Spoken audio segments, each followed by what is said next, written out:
WWE parent company TKO Group Holdings has released an official statement in response to reports that WWE founder and TKO executive chairman Vince McMahon has been accused of abuse and trafficking in a bombshell lawsuit by a former WWE employee that also implicates John Laurinaitis and Brock Lesnar as well. We've got the statements from TKO Group Holdings as well as the statements from the defendant's attorney. We've also got details on reaction internally and externally to all of the allegations this afternoon, as well as news on WWE's internal reaction to the Sports Illustrated article that possibly spoiled major plans for the Royal Rumble and WrestleMania. We've also got the ratings for AEW Dynamite on TBS last night.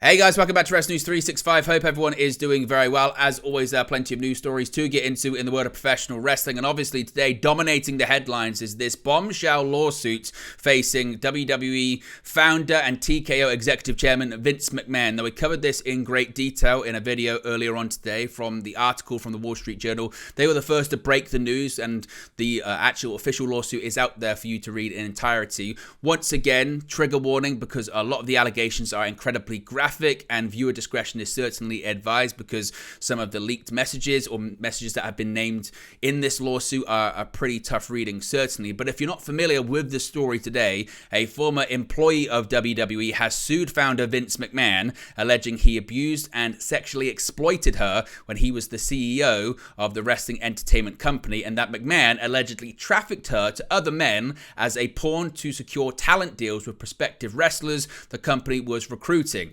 Now, the former WWE employee, Janelle Grant, filed a lawsuit in the U.S. District Court for the District of Connecticut Thursday, naming McMahon, WWE, and former head of talent relations John Laurinaitis as defendants.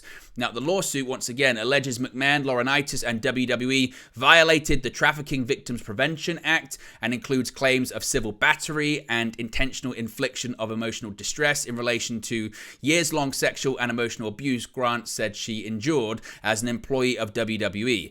The lawsuit seeks unspecified monetary damages as well as a declaratory judgment that a non-disclosure agreement Grant signed while she was a WWE employee is void and unenforceable and does not bar any of the plaintiff's claims against defendants McMahon and WWE. Now, as I mentioned, there's quite a lot more more in detail and graphic details. We kind of went over them more in the video earlier on, so I would recommend to check that out to kind of, if you want to get a better grasp of the allegations and the specific allegations that have been made against McMahon, WWE, and Laurinaitis.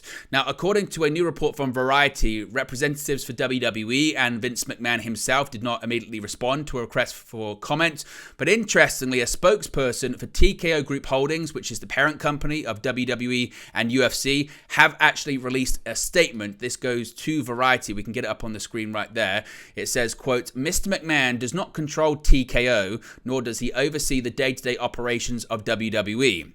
While this matter predates our TKO executive team's tenure at the company, we take Ms. Grant's horrific allegations very seriously and are addressing this matter internally." That's the TKO statement. Now, in addition to that, there was also a statement that came from the lawyer from Grant as well. We can get that up on the screen as well. This comes from Ann Callis, an attorney for Grant, who said in a statement the following. She said, quote, "Today's complaint seeks to hold accountable two WWE executives who sexually assaulted and trafficked plaintiff Janelle Grant, as well as the organization that facilitated or turned a blind eye to the abuse and then swept it under the rug. She is an incredibly private and courageous person who has suffered deeply at the hands of Mr. McMahon and Mr. Laurinaitis. Ms. Grant hopes that her lawsuit will prevent other women from being victimized. The organization is well aware of Mr. McMahon's history of depraved behavior, and it's time that they take responsibility for the misconduct of its leadership." Once again, that's a statement coming from Ann Callis, who is an attorney for Grant, of course, the person filing the lawsuit in question here. Now, as I mentioned, when it comes to more immediate reaction, we don't yet know what the plan is from WWE or from TKO Group Holdings. All we currently have is that statement. If we get any more information moving forward about what the plan is from TKO Group Holdings, of course, we'll let you know. Of course, this comes just on the week of some huge announcements by WWE and also from TKO Group Holdings. Of course, the lawsuit was filed just days after TKO inked a 10-year deal with Netflix for WWE's Monday Night Raw, valued at $500 million per year, a significant step up in fees for the franchise. Representatives, according to Variety, for Netflix also did not immediately respond to a request for comment on the lawsuit. So as of right now, we only have a statement from TKO Group Holdings, one from the defendant's attorney, but we don't have any statement from WWE, McMahon, or Netflix, who of course just signed that deal with WWE a couple of days ago. Now, what did interest people after this? People were doing comparisons between this and what happened with Chris Jericho and AEW, and the Nick Houseman incident involving Kylie Ray, and the innuendo and the response that Tony Khan gave at the World's End press conference that followed. Of course, they're not directly similar and exactly same instance, but people were making those comparisons. Seemingly, so was Chris Jericho, because he liked and then unliked the following tweet. You can see it on the screen right there. People got the screenshots before he unliked it. The tweet in question says, "I want to see the same energy on Brock Lesnar and Vince McMahon, the same way everyone jumped on Chris Jericho and the bogus Nick Houseman report. This is a black eye on TKO and WWE 2 days before the Rumble. This is the same thing that happened to AEW a day before World's End." Now, obviously, Jericho then got quite a lot of criticism for liking that tweet and very quickly unliked it. What's your reaction to that? What's your reaction to TKO Group Holdings' statement? What's your reaction to the statement from the defendant's attorney? How are you feeling about this? What do you think is the right move for TKO Group Holdings to make? As I mentioned, if we get any more information as to what the plan is moving forward regarding Vince McMahon, of course, this isn't the only allegation he's facing right now. Last summer, he was served with a federal grand jury, an indictment. No charges were brought or anything like that. A search warrant was executed at his home as well. And, of course, we know that this is just one woman that's accused McMahon of misconduct. Allegedly, McMahon has had several other women sign NDAs as well. So this could be the beginning of something else. We'll have to wait and see how this plays out. As I mentioned, if we get any more information on the reaction to this, of course, we'll let you know. Now, one of the bigger stories this week regarded this article from Sports Illustrated about Royal Rumble, possible spoilers, and plans for the WrestleMania 40 card. Now, there are many rumors about the Royal Rumble, including some major ones that emerged this week. We covered this in quite great depth here on the channel. Per Sports Illustrated and Justin Barrasso, there was word that Gunther was to win the Royal Rumble this weekend, the Men's Rumble match, and claimed that he was slated to unseat Seth Rollins for the World Heavyweight Championship at WrestleMania. In addition, and maybe the biggest thing coming out of this article from Sports Illustrated, it was stated that Cody Rhodes was not slated for the main event of WrestleMania and wouldn't be finishing his story. Now, those close to several sources mentioned in the article said the adjustment would be news to them, essentially saying, well, that's different from what we've heard. Seth Rollins versus CM Punk was the active plan as of last weekend, according to Fightful Select, and Rollins was hopeful to be good to go for the match at WrestleMania, despite his MCL and meniscus tears. Despite the face-to-face promo, as of Monday, CM Punk versus Cody Rhodes, according to Sean Ross Sapp of Fightful Select, was not planned for WrestleMania, at least as related to them, but was absolutely a match that was in consideration at any given time. Another said that as far as the original plans for Rhodes and WrestleMania, it's been a taxing month regarding all of the rumors. Now, according to Sapp, WWE officials would not confirm or deny any elements of the Sports Illustrated story, either on the record or on background. As one said, it would defeat the purpose of anything playing out on their weekly television shows. They also said they expected that some of the story would be amended ahead of the Royal Rumble. The story actually shifted Gunther into the top of the Royal Rumble betting odds. WWE sources spoke to Fightful, and that they said that they've long seen Gunther as a top talent, but were just befuddled by the detailed plans involving top angles and specific claimed results. Those that Fightful spoke to in WWE spoke highly of Sports Illustrated and the author, Justin Barrasso, but said they were confused by elements of the story. They cited the implication that Damian Priest would need to cash in his briefcase by WrestleMania, which is not the case. Those that Fightful spoke to said that even if this was the planned creative, there's a great chance it could and would be altered due to the story. Now, what's quite interesting about this is that's an article that Fightful put out there, basically saying the internal reaction was one of sort of confusion and befuddlement. And actually, Justin Barrasso of Sports Illustrated has now released a new article, which really kind of says that maybe he got it wrong, and actually he got fed some bad information internally from those within WWE. He says the Royal Rumble takes place on Saturday, and speculation over the event has piqued considerable interest. Though the Rumble is traditionally one of wrestling's most entertaining nights, that has only amplified this year. He says, as for winners, I don't typically post spoilers. This is an instance where I should have followed my own practice.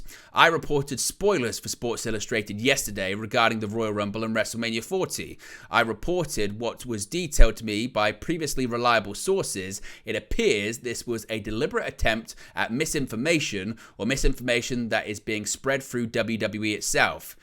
Barrasso said, quote, I apologize for the errors in yesterday's reports. When posting these reports, the entirety of the information needs to be accurate. He also said, I am not offering a spoiler, but infused speculation and analysis that all signs point to Rhodes winning the Rumble. There is, however, some uncertainty with The Rock involved, as a star of his magnitude wields massive leverage and works off his own terms. If he were to tell WWE President Nick Khan he wants to win the Rumble, that could change plans. But that is not expected, especially with the new possibility that Reigns' Rock could be extended to a time where it airs globally on Netflix. All signs also point to Rhodes finishing his story on the second night of WrestleMania. That is a story that has been told in exceptional fashion since Rhodes returned to WWE in 2022, and it is one that would be perfect for the main event of WrestleMania 40. He finally finished the article by saying, while there has been speculation that Rhodes has not signed a new contract with WWE, there are multiple people within the company who believe he already has. A great indicator that Rhodes has already signed a new deal is if he wins the Rumble, which will set up a date against Reigns at WrestleMania. So you kind of got a double whammy there. You've got people within the company saying we're confused by that report, and now Justin Barrasso of Sports Illustrated, the person that wrote that report in the first place, is saying I got some bad information and it looks like it wasn't true. So it would appear that was a big bunch of false information. Certainly very interesting stuff. Finally, we have the ratings for last night's episode of AEW Dynamite on TBS, and it's not great numbers for All Elite Wrestling. Last night's episode of AEW Dynamite drew 837,000 viewers and drew in a 0.27 rating. Now, just for some competition notes, Dynamite was number 2 for the day in the 18 to 49 among cable originals. This was behind Real Housewives of Beverly Hills on Bravo. Now, the episode in comparison to last week is down 6%. The episode, though, versus the trailing 4 weeks is actually at the same. It's flat. It's currently at 0%. Now, when it comes to the 18 to 49 demographic, this is where it took a big hit this week, because last week they drew a 0.33. This week, not so much. They were actually down 18% to that 0.27.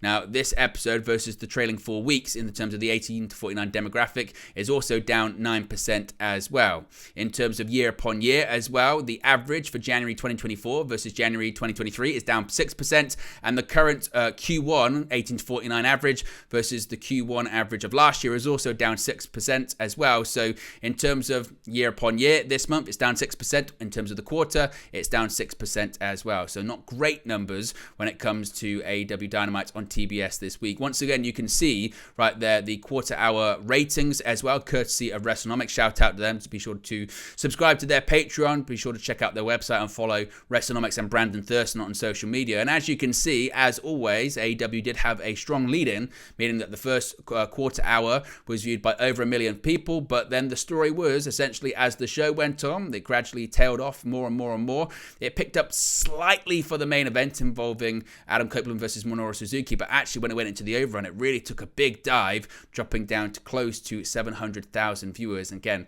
you can see really after the third quarter there, it was below what's been the last 90-day trends when it comes to those numbers as well for total viewers. Pretty much the same as well when it comes to the 18 to 49 demographic too. That overrun not doing good numbers for AEW at all. So what are your thoughts when it comes to the ratings for AEW Dynamite as well this week? Is this just where they're at the moment? Of course, it was disappointing when it came to attendance as well. Is there cause for concern when it comes to AEW, or do you think they'll be fine? Let me know your thoughts as always in the comment section below. But there you go, guys. This latest pro wrestling news for you. Be sure to smash a like on the like button. Be sure to subscribe bottom right hand corner. As always, let me know your thoughts in the comment section below, and I'll speak to you again very, very soon. Hey guys, thank you for watching, listening, streaming, or however you come across this video today. Be sure to click on the video on the right there to watch our next video, or click the bottom there to subscribe, or the bottom right hand corner. Thank you very much, and I'll speak to you again very soon.